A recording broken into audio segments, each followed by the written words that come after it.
পৃথিবী জুলুমে ভরে যাচ্ছে, মুসলিমরা দুর্বল হয়ে পড়েছে।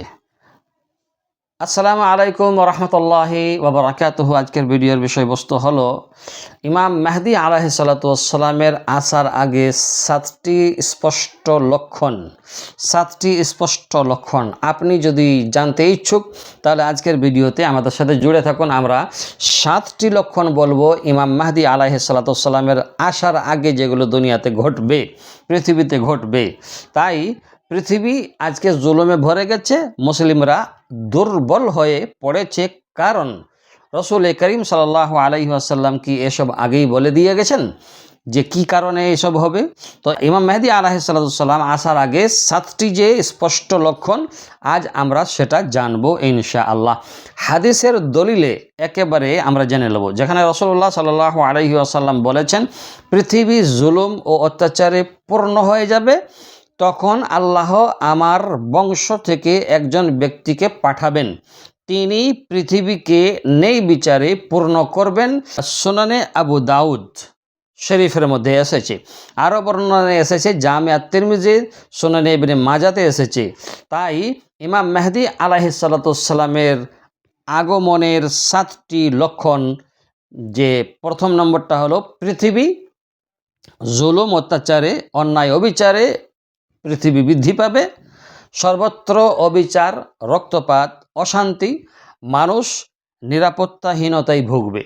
কোরআনে কারীমে আল্লাহ তাবারক ওয়া তাআলা বলেছেন, বিসমিল্লাহির রহমানির রহিম, জাহারাল ফাসাদু ফিল বাররি ওয়াল বাহর, সূরা আর-রুমে আল্লাহ তাবারক ওয়া তাআলা বলে দিয়েছেন। 2 নম্বর ব্যাপার হলো মুসলিমদের দুর্বলতা। মুসলিম সংখ্যা বেশি হলেও ঐক্য থাকবে না, রাসূলুল্লাহ হাদিসে বলে দিয়ে গেছেন। তো হাদিস কি? যে তোমরা হবে ফেনার মতো। বুঝতে পারছেন ফেনার মতো মানে কি? যে তোমরা হবে ফেনার মতো। সুনানে আবু দাউদ শরীফে বলেছেন। 3 নম্বর ব্যাপার হলো আরব অঞ্চলে অস্থিরতা দেখা দিবে। হাদিসে এসেছে শাসক পরিবর্তন ও সংঘর্ষের কথা। 4 নম্বর হলো খেলাফতের শূন্যতা। এখন তো খেলাফত নেই, তা খেলাফতের শূন্যতা, সত্যিকারের নেই পরায়ণ নেতৃত্বের অভাব হবে। আর 5 নম্বর ব্যাপার হলো অর্থনৈতিক সংকট আসবে আর দরিদ্র ও বৈষম্য চরমে পৌঁছে যাবে। 6 নম্বর ব্যাপারটা হলো ফিতনা ব্যাপক আকারে ধারণ করবে। রাসূলুল্লাহ সাল্লাল্লাহু আলাইহি ওয়াসাল্লাম বলেছেন ফিতনা অন্ধকার রাতের টুকরোর মতো ফিতনা আসবে। সহি মুসলিম শরীফের হাদিস। 7 নম্বর ব্যাপার হলো মেহদি আলাইহিস সালাতু ওয়াস সালামের বায়াত মক্কায়, তিনি মক্কার কাবার কাছে বায়াত গ্রহণ করবেন।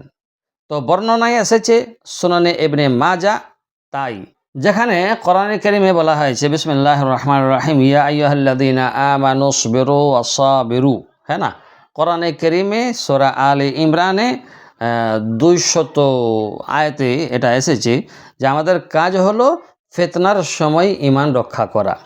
তাই আমাকে আপনাকে ফিতনার সময় ঈমানকে রক্ষা করতে হবে। আশা করব বুঝতে পেরেছেন। ভালো থাকবেন। আসসালামু আলাইকুম ওয়া রাহমাতুল্লাহি ওয়া বারাকাতুহু।